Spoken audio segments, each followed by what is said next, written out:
Hello everyone, today's topic is loops in Java. बेटा loops क्या होते हैं? जब हमें कोई भी एक पर्टिकुलर टास्क जो है वो आइट्रेशंस में हमें करवाना होता है, कोई भी एक पर्टिकुलर टास्क, तब हम क्या यूज़ करते हैं? लूप यूज़ करते हैं, राइट। देखिए बेटा, जैसे सपोज हमें हेलो प्रिंट कराना है, ठीक है। एक बार हम प्रिंट करा देंगे। अगर हमें हेलो 10 टाइम्स प्रिंट कराना पड़े तो हम क्या लिखेंगे? Hello hello hello hello, up to 10 times हमें हेलो राइट करना पड़ेगा। बट अगर हमें 100 टाइम्स हेलो राइट करना पड़ जाए, हमें 100 टाइम्स हेलो प्रिंट कराना पड़ेगा? नहीं। उस कंडीशन में हम यूज़ करते हैं लूप्स। मतलब हमें जस्ट एक सेट ऑफ लाइन जो है वो लगानी है हमें कोड की, और हमारी जो आइट्रेशंस है वो रेपिटेडली जो है वो परफॉर्म हो जाएगी, राइट। बेटा लूप्स का जो कंसेप्ट है जावा के अंदर, ये सी से ही आया है। जैसे हमने सी में 3 टाइप्स के लूप्स पढ़े थे, जावा में भी सेम 3 टाइप्स के लूप्स ही है, स्ट्रक्चर भी सेम ही है, जस्ट डिफरेंस है सिंटेक्स में। हमें यहाँ पे जावा के जो है वो सिंटेक्स यूज़ करने हैं। अगर मैं टाइप्स ऑफ लूप्स की बात करूँ तो मेरे पास 3 टाइप्स के लूप्स होते हैं बेटा। कौन कौन से? For loop, while loop and do while loop, ठीक है। सबसे पहले हम फॉर लूप की बात करते हैं बेटा। फॉर लूप का अगर मैं स्ट्रक्चर की बात करूं तो कैसे होता है? For initialization, then condition, then increment decrement operator. उसके बाद मेरे पास क्या आता है? फॉर लूप की जो भी स्टेटमेंट्स होती है वो हम एग्जीक्यूट करते हैं, ठीक है। देखिए बेटा, ये लूप जो है वो कैसे एग्जीक्यूट होगा। सबसे पहला स्टेप होता है इनिशियलाइजेशन, देन सेकंड स्टेप में हमारी कंडीशन चेक होती है। If condition is true then control goes inside the loop. जितनी भी स्टेटमेंट्स होती है वो एग्जीक्यूट हो जाती है बेटा, ठीक है। थर्ड स्टेप में हमारे पास इंक्रीमेंट डिक्रीमेंट होता है। उसके बाद इंक्रीमेंट डिक्रीमेंट के बाद दोबारा से मेरे पास फोर्थ स्टेप जो होता है वो दोबारा से कंडीशन चेक होती है। अगर कंडीशन ट्रू हो तो दोबारा से अंदर जाएगा। थर्ड स्टेप में इंक्रीमेंट डिक्रीमेंट, देन अगेन, ठीक है। ये प्रोसेस जो है बेटा लूपिंग का तब तक चलता रहता है जब तक कि जो मेरी कंडीशन है वो फॉल्स नहीं होती। जैसे ही मेरी कंडीशन फॉल्स होती है, जो कंट्रोल है वो आउटसाइड दी लूप आ जाता है, राइट। आइए बेटा इसको हम प्रोग्रामिंग एग्जाम्पल के थ्रू करते हैं। हमें सपोज बेटा हेलो जो है वो 5 टाइम्स प्रिंट कराना है। सो उसके लिए देखिए हम कैसे लगाएंगे। सबसे पहले हमें क्या क्रिएट करनी है? एक क्लास का नेम देना है। मैंने दे दिया for_example के नेम से, ठीक है। उसके बाद बेटा जितने भी हमारे कीवर्ड्स है जावा के अंदर, हम उन कीवर्ड्स का जो नेम है वो क्लास का नेम नहीं रख सकते। जैसे फॉर इज़ अ कीवर्ड, अगर मैं यहाँ पे क्लास 4 लिख दूंगी तो यहाँ पे एरर आ जाएगी, एरर मैसेज शो होगा, कंपाइलेशन एरर आएगी। क्यों? क्योंकि जितने भी हमारे प्रीफिक्स कीवर्ड्स हैं हम उनको एज अ क्लास नेम जो है वो यूज़ नहीं कर सकते। सो मैंने यहाँ पे 4 लिखा बट _ex लिख दिया, राइट। सो क्लास का जो वेरी फर्स्ट नेम होता है हम वो कहते हैं कि वो हमें क्या रखना है? कैपिटल लेना चाहिए हमें। तो f मैंने कैपिटल ले लिया, for_ex क्लास का नेम ले लिया। अब यहाँ पे मैंने ले लिया बेटा public static void main string s ले ली मैंने। इसके बाद मैंने यहाँ पे क्या करना है? मैंने फॉर लूप लगाया, स्मॉल f आएगा बेटा। सबसे पहले मैंने इनिशियलाइजेशन की, इंट i = 1। जावा में बेटा एक बात ये भी है कि हम कहीं पर भी इनिशियलाइजेशन कर सकते हैं, ठीक है। जैसे कि सी में हमें मेन के बाद ग्लोबली हर एक चीज़ जो है हमें डिक्लेयर करनी पड़ती थी। जावा में ऐसा नहीं है, हम जावा में कहीं पर भी जो है वो इनिशियलाइजेशन कर सकते हैं, जैसे मैंने यहाँ पे कर दी। बट ये चीज़ सी में पॉसिबल नहीं है, सी में हमें पहले ही इसको इनिशियलाइज करना पड़ेगा। सो जावा में ये चीज़ हम कर सकते हैं। मैंने इंट i = 1 दे दिया, ठीक है। i <= 5 i++, और यहाँ पे मैंने system.out.print में लिख दिया हेलो। मैंने हेलो कितनी बार प्रिंट कराना है बेटा? 5 टाइम्स। ये मैंने फॉर लूप क्लोज किया, मेन क्लोज किया, क्लास क्लोज कर दी, ठीक है। अब बेटा इसको मैं प्रोग्राम को सेव कैसे करूँगी? मैं सेव करूँगी इसको for_ex जावा के नेम से इसको मैं सेव करूँगी। फिर मैं इसको कंपाइल करूँगी बेटा।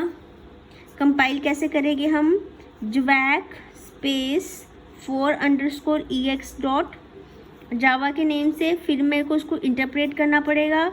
इंटरप्रेट के लिए मुझे जावा स्पेस for_ex, उसके बाद मेरे पास आउटपुट क्या आएगी, पहले इनिशियलाइजेशन हुई, आई की वैल्यू 1 है, कंडीशन क्या हो गई, ट्रू हो गई, क्या प्रिंट होगा मेरे पास 1 हेलो, फिर ऊपर जाएगा आई की वैल्यू क्या हो जाएगी 2, ऐसे करते करते मेरे पास कितनी बार प्रिंट होगा हेलो, 5 टाइम्स जो है मेरा हेलो प्रिंट हो जाएगा। उसके बाद जैसी कंडीशन फॉल होगी, control comes outside the loop. ठीक है बेटा, so this is our for same as C++, right. Next is while loop. ठीक है बेटा, वाइल का स्ट्रक्चर क्या होता है, वाइल कंडीशन, ठीक है, यहाँ पे स्टेटमेंट्स है बेटा। अगर तो वाइल की जो कंडीशन है वो ट्रू होगी तो control goes inside the loop, otherwise outside the loop. ठीक है, अब इसका प्रोग्राम देखते हैं हम। क्लास ले ली बेटा मैंने, क्लास का C स्मॉल आता है। ठीक है, यहाँ पे मैंने ले लिया वाइल अंडरस्कोर एग्जाम्पल के नेम से मैंने क्लास ले ली। उसके बाद मैंने यहाँ पे पब्लिक स्टैटिक वॉइड मेन लिखा बेटा। मैं ऐसे भी ले सकती हूँ, मैंने आपको बताया था हम एरे की फॉर्म में भी ले सकते हैं और 3 डॉट्स के साथ भी ले सकते हैं। उसके बाद मैंने यहाँ पे ले लिया इंट i इक्वल्स 1, इनिशियलाइजेशन कर दी। ठीक है, फिर वाइल लिया मैंने। ठीक है, उसके बाद वाइल लेने के बाद मैंने यहाँ पे क्या किया, i is less than equals, i is greater than, sorry i is less than equals 5, जब तक i मेरा 5 से लेस और इक्वल नहीं होता तब तक मुझे चलाना है। ठीक है, और यहाँ पे मैंने SOP में लिख दिया बेटा हेलो, सेम मुझे हेलो ही 5 टाइम्स प्रिंट कराना है। और यहाँ पे मैंने इंक्रीमेंट, वाइल लूप में भी यहाँ पे बेटा इंक्रीमेंट डिक्रीमेंट होता है, जो भी हमें कंडीशन लगानी है। ठीक है, फिर मैंने यहाँ पे मेन क्लोज किया, यहाँ पे मैंने क्लास क्लोज कर दी। अब इसको save as while underscore ex dot Java के नेम से सेव करेंगे, फिर इसको कंपाइल करेंगे, फिर इसको हम रन करेंगे एज जैसे कि अभी तक हम प्रोग्राम्स में करते आए हैं। सारे स्टेप्स हमें फॉलो करने हैं। उसके बाद हमारे पास बेटा इसकी आउटपुट क्या आएगी, i 1 है, 1 less than equals 5, yes condition true, क्या प्रिंट हो जाएगा मेरे पास हेलो। फिर i में इंक्रीमेंट हो गया, i की वैल्यू क्या हो गई 2, 2 less than equals 5, yes condition true, एक बार और हेलो प्रिंट होगा। फिर 3 कंडीशन ट्रू, फिर i की वैल्यू 4 कंडीशन ट्रू, फिर i की वैल्यू 5 कंडीशन ट्रू। तो 5 टाइम्स मेरा क्या प्रिंट हो गया बेटा, ये हेलो प्रिंट हो गया, राइट। अब बात करते हैं हम डू वाइल की, डू वाइल लूप की।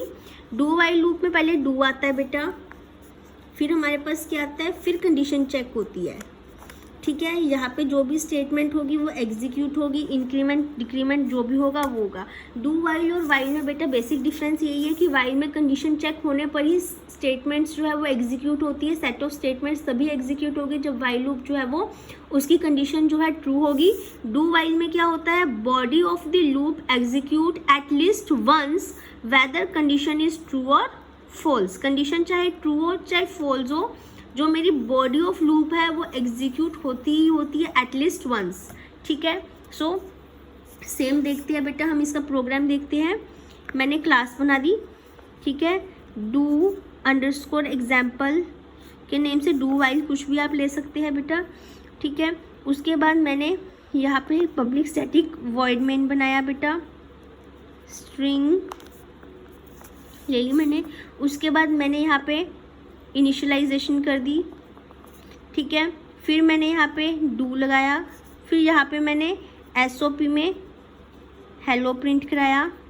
ठीक है, फिर मैंने यहाँ पे i को ++ कर दिया, फिर वाइल लूप लगाया। i जो है जब तक मेरा लेस तक चलाएंगे हम। ठीक है, क्यों, क्योंकि एक बार तो एग्जीक्यूट होगा ही होगा। i लेस देन 5 इक्वल नहीं लगाएंगे हम, लेस तक चलाएंगे। ठीक है, मेन क्लोज कर दिया, क्लास क्लोज कर दी। अब देखिए मुझे हेलो इसमें भी 5 टाइम्स ही प्रिंट कराना है। सो i की वैल्यू 1 है, हेलो प्रिंट हो गया। आई की वैल्यू 2 हो गई, 2 is less than 5, condition true, दोबारा से ऊपर जाएगा, हेलो प्रिंट करेगा, फिर आई की वैल्यू 3, कंडीशन ट्रू, फिर आई की वैल्यू 4, कंडीशन ट्रू, ठीक है। फिर